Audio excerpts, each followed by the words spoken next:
Hello everyone, nandito po tayo ngayon sa Barangay Riento, Bungabon, Nueva Ecija. Bali, kukumustahin po natin kung ano nangyari po sa onion farm ni Kuya Michael Sawit. Sure. Paano po ba nangyari dito sa sibuyasan nyo? Nangyari po kasi yan December 29, napansin ko na nung December 29 nung umaga, mga alas 10 siguro, kasi sobrang init. Nung pumunta na ako rito, nakita ko may matamlay na sibuyas na. Sa pagkaalam ko kasi, nung nagpataba ako, kala ko sa pataba lang at lumambot yung dahon, kaya umanon yung sibuyas, tapos biglang init. Yan, nung December 30, napansin ko na natuyo.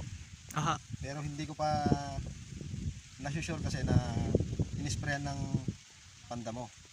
Bali, nung unang araw, ano lang, parang matamlay. Tapos, Matamlay. habang pangalawang araw, doon nyo na napansin na parang naninilaw na. Yung pang nito lang, kahapon lang, na yung talagang sure Ay, na ispray na ng damo. Kasi yung natapatan ng yan, mga mapupula na yan, apa. yung madidilaw na yan, lahat ng damo patay.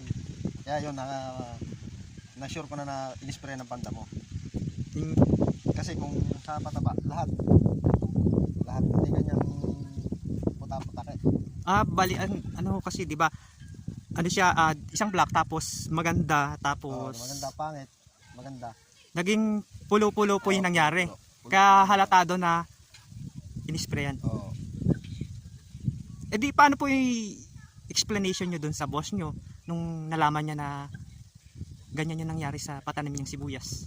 Sinabi ko na nag-send na ako ng video na hindi na ako nakapagsalita sa video kasi nasira ang sibuyas ko.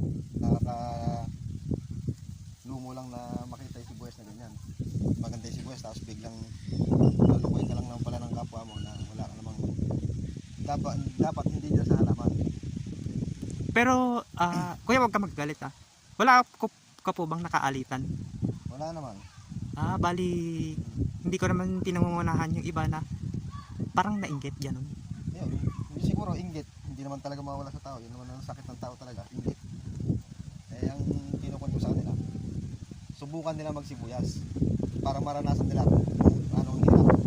Kasi halos June, July, nandito na kami. Yung pagbubungkal pa lang ng lupa. Piprepare na kami ng pagtatamnan. Halos kulang isang taon na kukunin yung 8 months bago maani yung sibuyas. Parang starting po ng pagbubungkal hanggang sa pag-aani, ganun katagal yung process. Pagsisibuyas, tapos ilang minuto lang gaganyan nila yung sibuyas. Sisirain lang. Parang kumbaga kasi nakalusot sa kwento nakalusot sa bagyo. Mga humaba leeg nito. Humaba pa leeg nito. Naka-recover sa dalawang bagyo, tapos yung paghaba tapos ng nangyari yung bagyo, humaba leeg. Meron akong nakukuha ng gamot na para maka-recover. Para maka-recover. Naka-recover nga. Sumunod naman nung nangyari yung yung haba leeg, nalalaga naman yung yung ugat. Hindi na siya humaba leeg. Nakuha pa rin, nagamot na rin. Ayan, ngayon. Ito na ginawa. Tingin ko, malabo na maka-recover kasi banta mo rin. Makaka-recover naman, kaya lang hindi na siya ganung imbis na good size, magiging rigid na. yun yung magiging epekto ng Pagkabomba. hindi naman namin huhusgahan yung iba. Dapat si Kuya lumalaban ng patas para sa pamilya niya, kaya nga siya nagtanim ng sibuyas para may maani, para pag-ani nila meron silang gagastusin. Kaya lang ganun rin naman yung ginawa sa sibuyas niya. Di syempre, kahit sino masama yung loob, kasi ilang months niya na nga naman pinrepair, tapos isang umaga makikita niya ganun rin yung tanim niya. Tsaka hindi pa ko yan, baga yung mga naikit yan, sasabihin nila maganda sibuyas, hindi pa ko yan, ala pa, marami pang madadaanan yan, halos 2 buwan pang halagaan yan. Hindi mo pa alam kung anong magiging resulta yan. Sabi nga nila maganda kayo sibuyas mo nakabureki na pukanin ka pa ng buyer. Didiwarain po.